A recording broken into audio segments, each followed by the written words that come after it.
Hi guys, James at Rampant Lion Reviews again for you today with another beer review. For this one, we are going to head back to my motherland of Scotland once again for the first time in what feels like a good long while.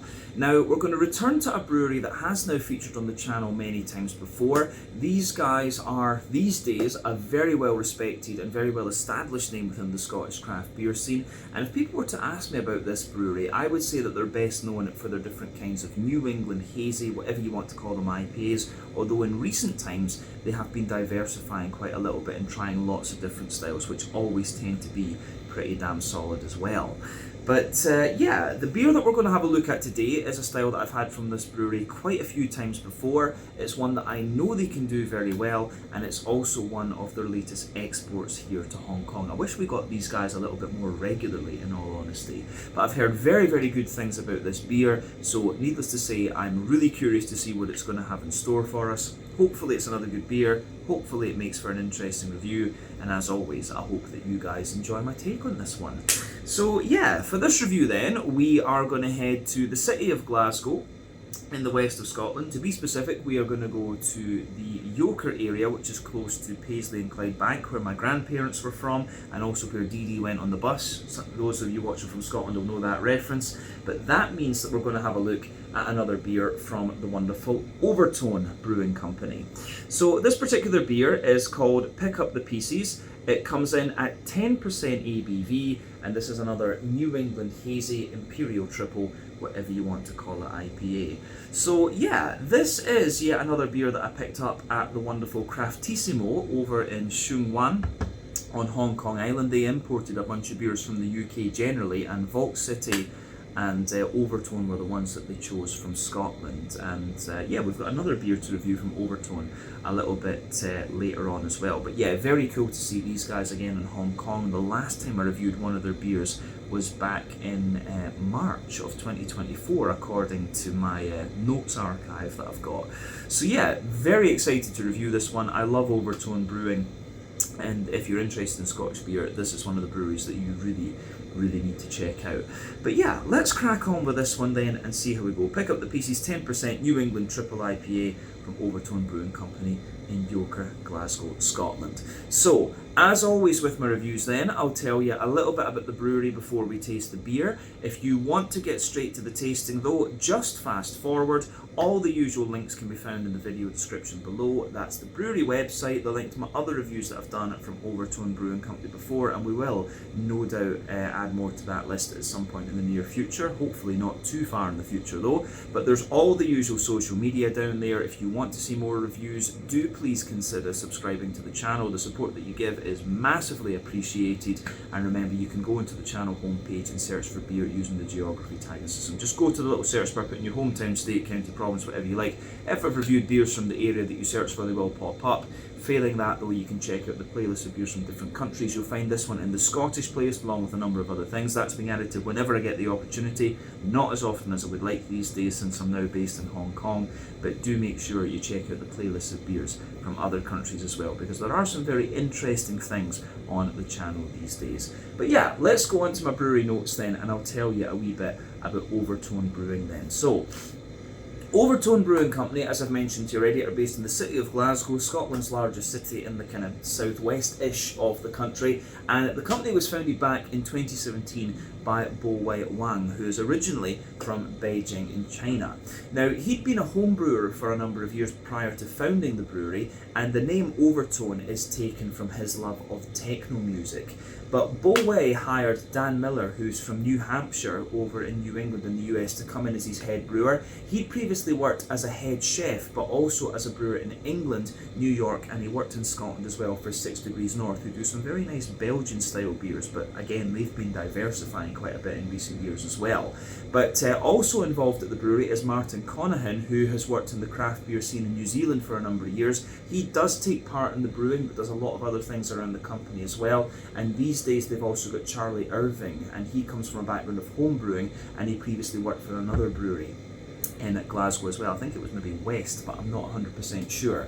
But the brewery itself can be found in the New Albion Industrial Estate in Yoker, which is near Renfrew and Clydebank. Clydebank, of course, is my grandparents' hometown. But these guys began operations back in 2018.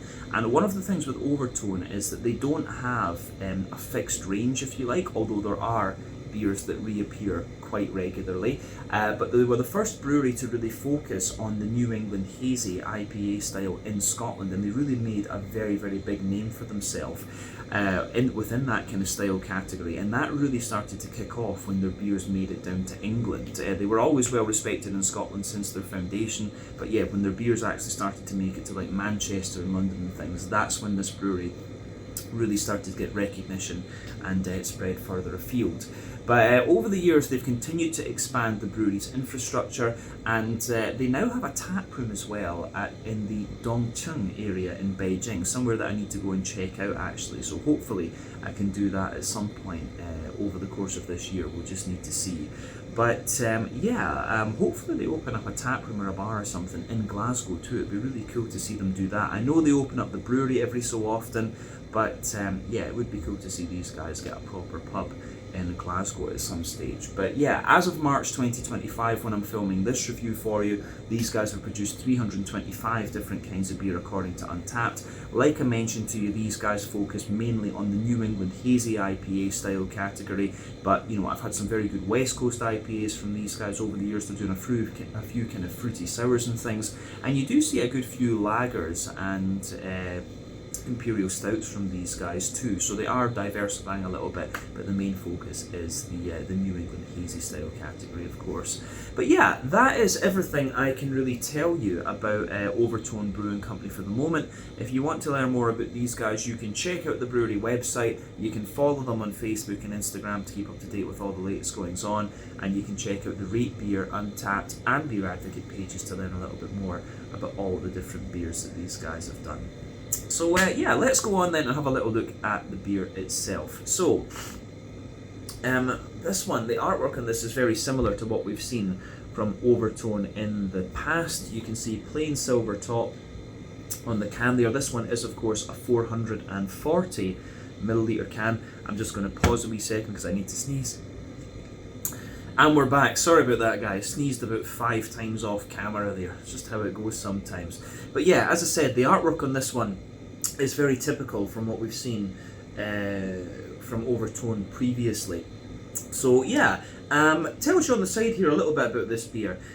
Pick up the PCs. This bold triple IPA is inspired from the Average White Band, a song featured on their album released in 2009. This hop-forward triple IPA packs a punch while offering a smooth, complex profile with a subtle hint of coconut.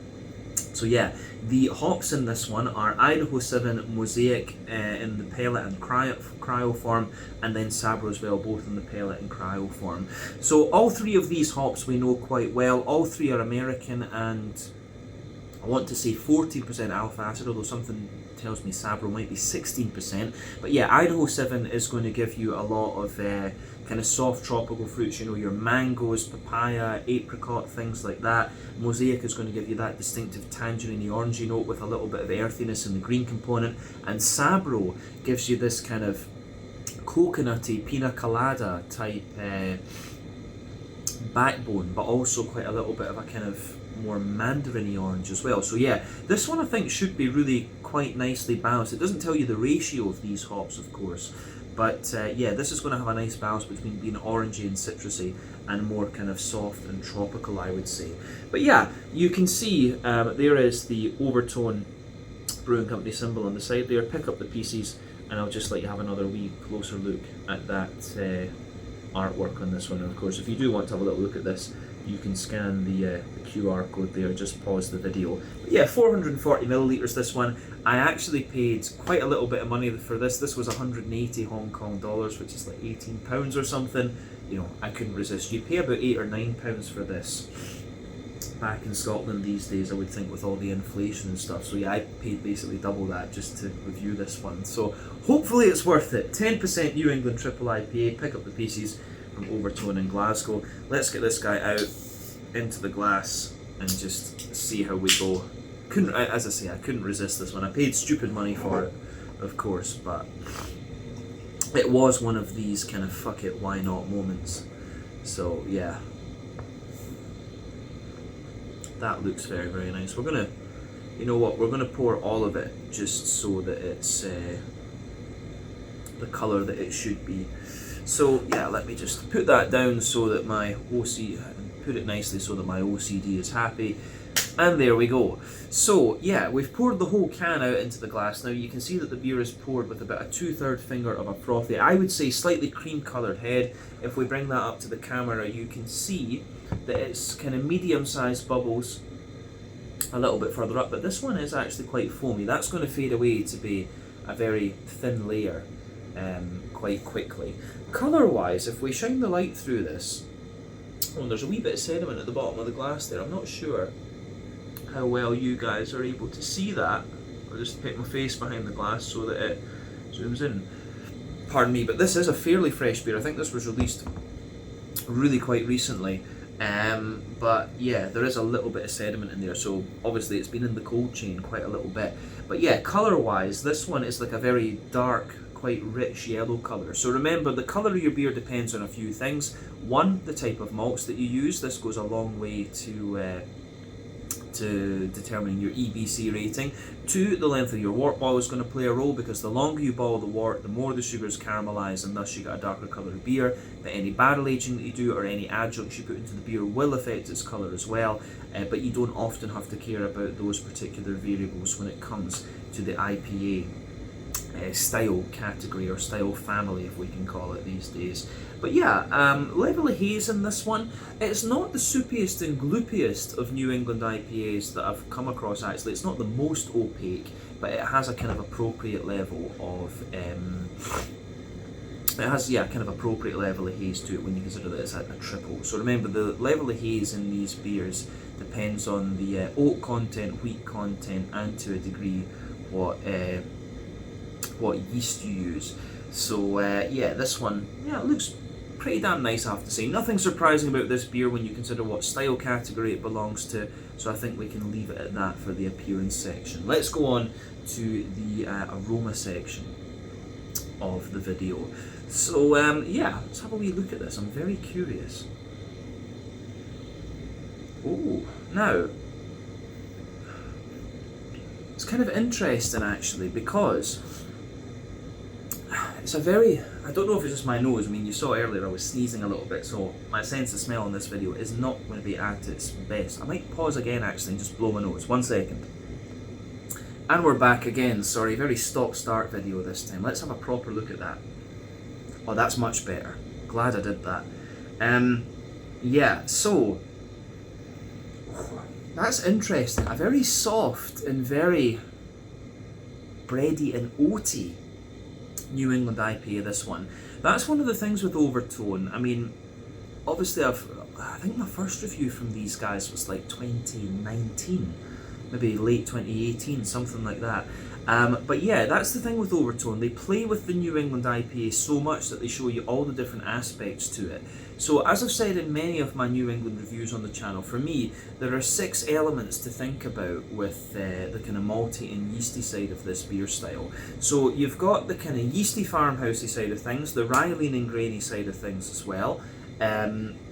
Those 2 elements are a bit more common in the New England brewed New England IPAs, because the style started off as a farmhouse IPA, but as it's evolved and moved to other places, you've got the wheaty bitiness, the oaty creaminess, the barley malt bread, and also the sweeter side of things too. The style has become more focused on those 4 variables, if you like. And for me, as I say, this one's quite barley malt bready, but there's also quite a little bit of oatiness in there. So yeah, those are the first things that strike me about this, but it's got a nice malty backbone to it, soft grassiness, and you know, the sabro really comes out of this one as well, and I think that amplifies a little bit of the effect of the oatiness in this beer. But let's break the aroma down and just describe it for you a little bit more in depth. So the backbone of this beer, you've got a lovely sort of soft, you've got a lovely kind of soft white bready bread crust in there forming the backbone. There's a little bit of woodiness in there, There's a little bit of cracker to it as well. Those are kind of subtleties, I'd say, right enough. But then, yeah, on top of that, little tiny hint of like a wholemeal brown bread, but most of the kind of barley malt bready character that comes out of this beer is more like fluffy and white bready. If you take in the aroma a bit deeply, you do get more of the, you do get a little bit of wheaty character out of this one, but I really think this beer is more barley malt and more oat rather than anything else. There's a little bit of the wheaty bitiness in the back of the nose and a wee bit of that more dense white bready character in there. But you've also got that really nice kind of smooth oaty character coming out of the beer as well. So yeah, the way that goes together, I think, is really, really nice in this one.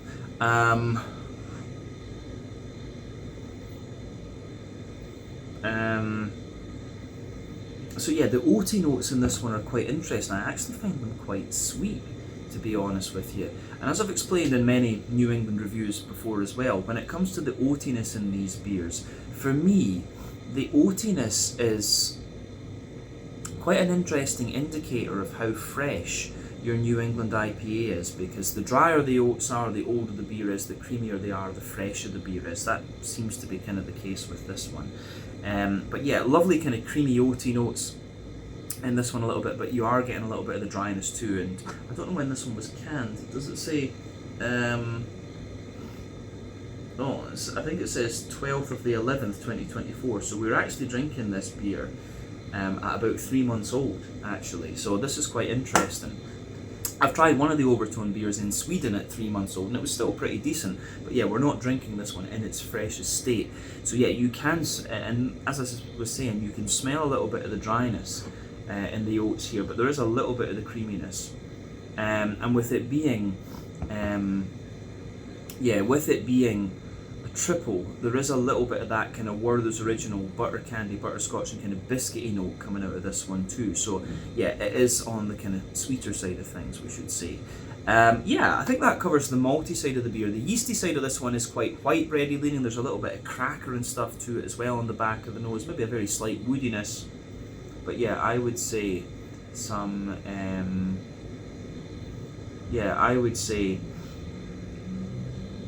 I'd say there's a little bit of kind of yeastiness and stuff.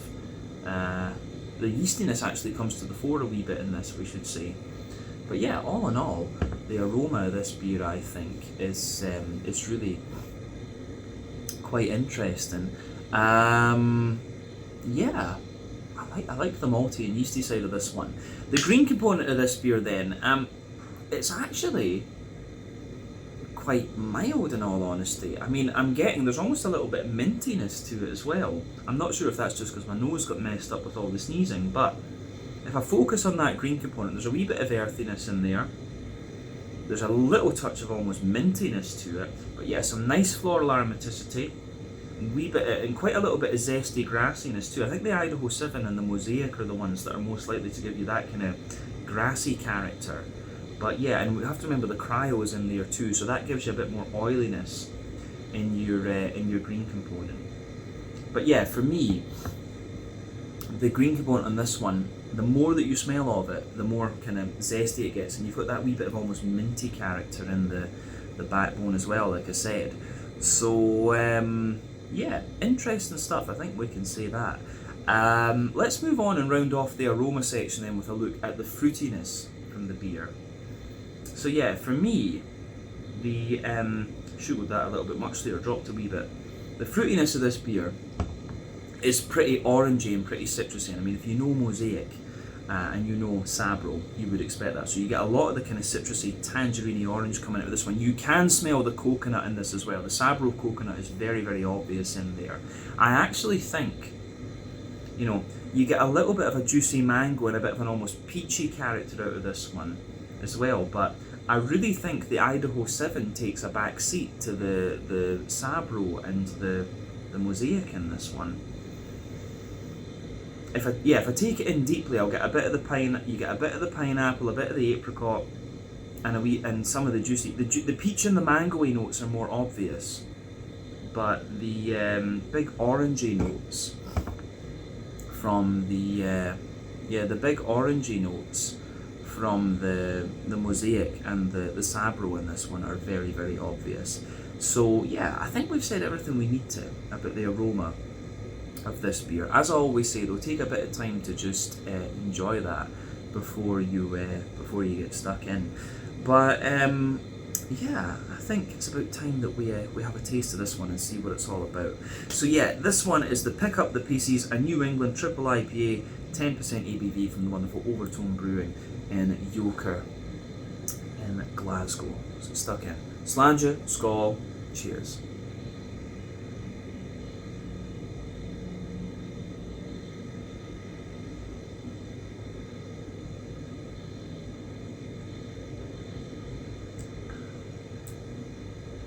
Ooh, yeah. It's interesting, that one.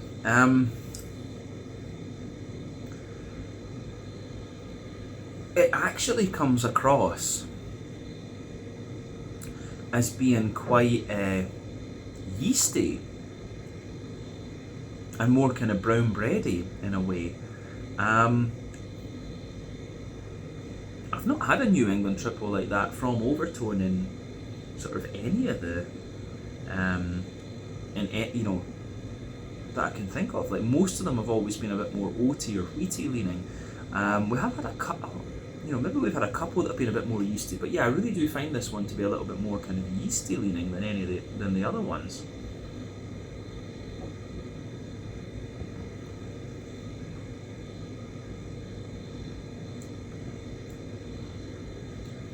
But there's quite a lot of oatiness in there. After you take another sip of it, yeah, you do get quite a little bit of the oatiness out of it, and there's a wee bit of the sweetness in there as well.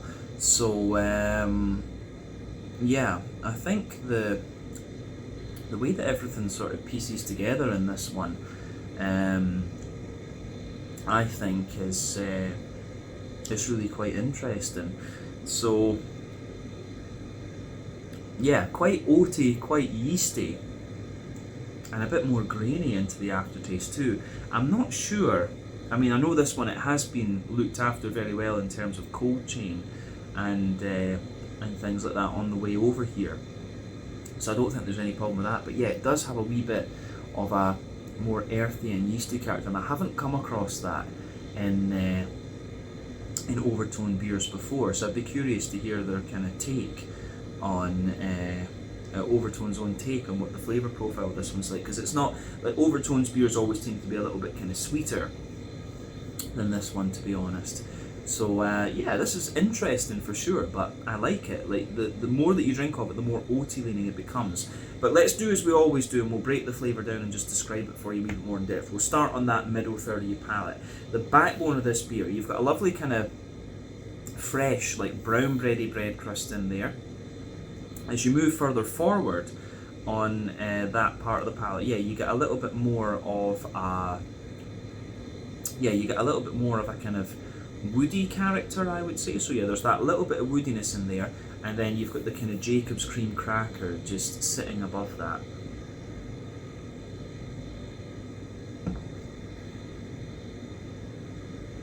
So yeah, you've got your more kind of woody, you've got your kind of fresh brown bready bread crust in there, that little bit of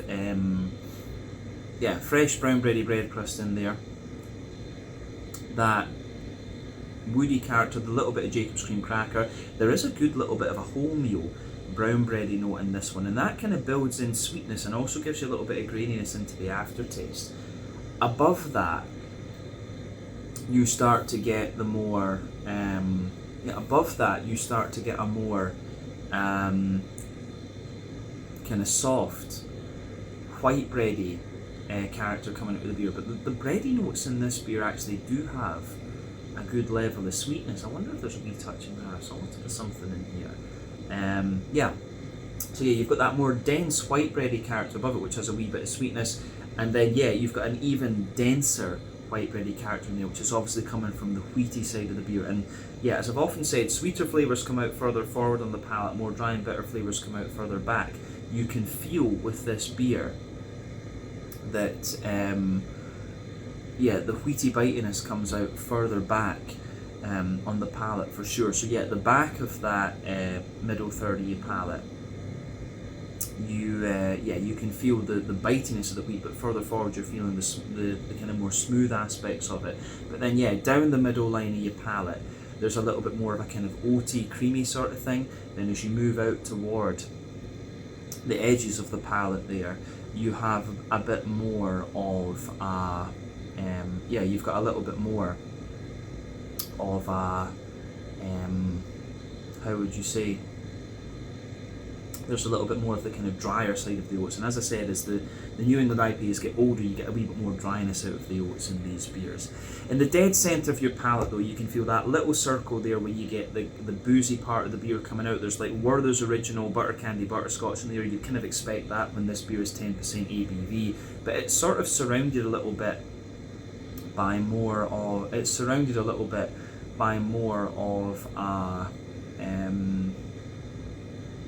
kind of McVitie's digestive biscuity sort of note as well. So that's worth keeping in mind.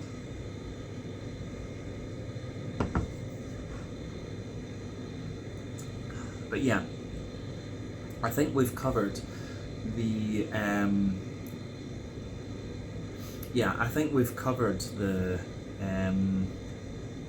middle third of your palate in this one. So let's go to the back third of the palate. And as I've often said, back third of the palate is going to have similar flavours to the middle third of your palate, just at different intensities. But yeah, border region between middle and back third of your palate, you get that nice little bit of bready build up in there, kind of brown bread in the base, the white bread in the middle, then the more dense and bitey wheaty white bread on the top.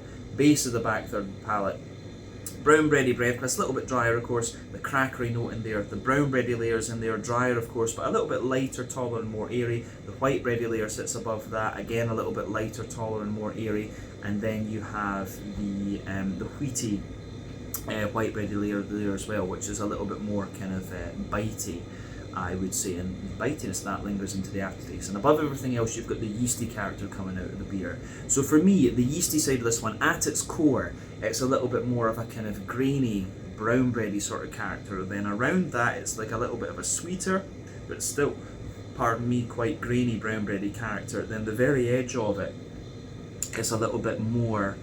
It's a little bit more of a. It's a little bit more of a. I would say, white bready, bread crusty type note that you get there. And definitely, back third of the palate, you can feel the flavour is taller. Then as you move further forward into the middle third of your palate, it kind of condenses down and squashes together that little bit more. So I like the way that the malty and yeasty side of this one kind of pieces together. Let's focus on the hoppy side of things then. So green component, and this beer actually does have a wee bit more bitterness to it the more that you drink of it too.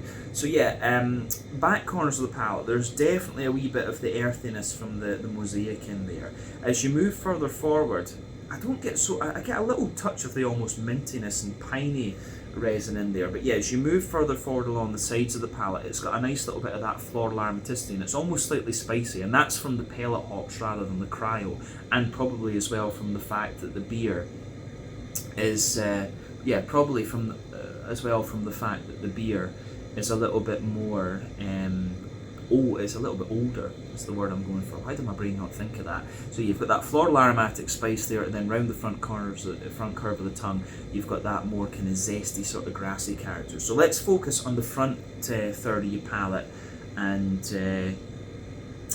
see what we get there. So border region between front third and middle third of your palate. Again, you get that little bit of bready build up in there. Brown bread in the base, white bread in the middle, and the more wheaty, bitey white bread on the top. The base of that front third of your palate, you've got the nice kind of brown bready bread crust in there, the bit of Jacob's cream cracker, brown bread, white bread, wheaty white bread, and then a little bit of the smoother side of the oats, and then you get that nice oily bubble where the juicy fruity esters just roll their way out of the beer. So let's have a wee look at that one.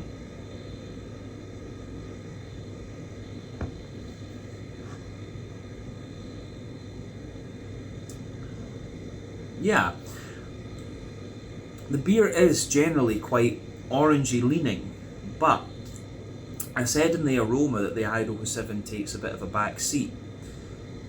It kind of does in the flavour, but if you know Idaho 7, you'll also kind of taste its influence in here. So if you go to the back of that front third of your palate, the oily bubble, as I was saying, you get the lovely juicy mango out of this one. And as you move toward the middle of that front third of your palate, you get the kind of apricot and papaya, but you also get a little touch of pineapple sitting on top of that. But yeah, as you and you can feel within that, there's a little bit of the kind of coconut from the Sabro as well within those tropical flavors, particularly in the middle of that front third of your palate. But yeah, in the front half of that front third of your palate, you have some really nice. You've got some really nice big orangey notes in there. Like at the very front tip of your tongue, it's a bit more like sharp, like a kind of mandarin-y orange. But then behind that, yeah, it's like a kind of softer tangerine, if you like. So yeah, all these orangey characters are kind of lingering there into the aftertaste as well. But all in all, it's an interesting beer, this one, and it's quite different to what I remember a number of the Overtone beers having been before, but it's a bit more grainy and a bit more yeasty. That said, I do remember the one that I tried in Sweden, which was about 3 months old, that came through Systembolaget. I remember that also had a little bit more of a kind of grainy, yeasty sort of thing to it. So yeah, you can taste the difference in the Overtone beers from when they're fresh and when they're a couple of months old. Like they do get a bit more kind of yeasty and grainy, if you like. And you know, things like this it's things like this that make me want to study the kind of beer cicerone thing and actually get more familiar with all the chemicals in beer that give you these sorts of flavors. Because I think, yeah, this one probably would have been a bit creamier and a bit sweeter when it was a wee bit younger. So yeah, that is worth bearing in mind actually when it comes to the Overtone stuff. But it's still a very nice beer. It shows you that kind of sweetness when you drink the thing, and you've got it actually on the palate. But yeah, let's round off the review of this beer then with a wee look at the mouthfeel. So for me,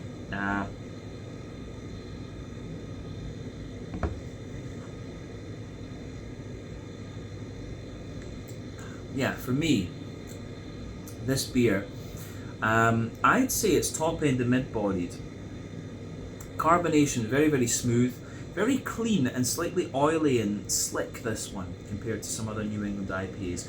IBU in this one, part of me wants to say 30, but part of me wants to say maybe 50 or 60, because there is a little bit of lingering bitterness in there. But at the same time, it is very, very smooth. Your malt base, it's a little bit drier underneath, it's smoother in the middle and slightly creamier on top. And then yeah, you've got that lovely fruity character sitting above it as well. It's quite citrusy and zesty leaning, I would say. So yeah, the way that all of that goes together makes this quite an interesting beer. As I say, I always enjoy the Overtone stuff, and it's quite interesting to try one of their beers that's been exported this far once again. But yeah, a bit more of a yeasty and grainy leaning Overtone offering this time, but I do wonder if it would have been creamier and more oaty in its freshest form. But yeah, I think we can leave it at that for this one. This was the Pick Up the Pieces, a New England triple IPA, 10% ABV from the wonderful Overtone Brewing Company in Yoker in Glasgow. So once again, thank you for watching my beer reviews. Until the next time, please like, subscribe, share, all the usual YouTube stuff. Let me know your own thoughts on this beer in the comments section below. Let me know what your favourite beers are from Overtone Brewing Company as well, and we will no doubt return to these guys again at some point in the very near future. But until the next time, Slàinte, Skål, cheers, check out my social media, check out Overtone's social media, and I'll see you guys again very, very soon. Ciao just now.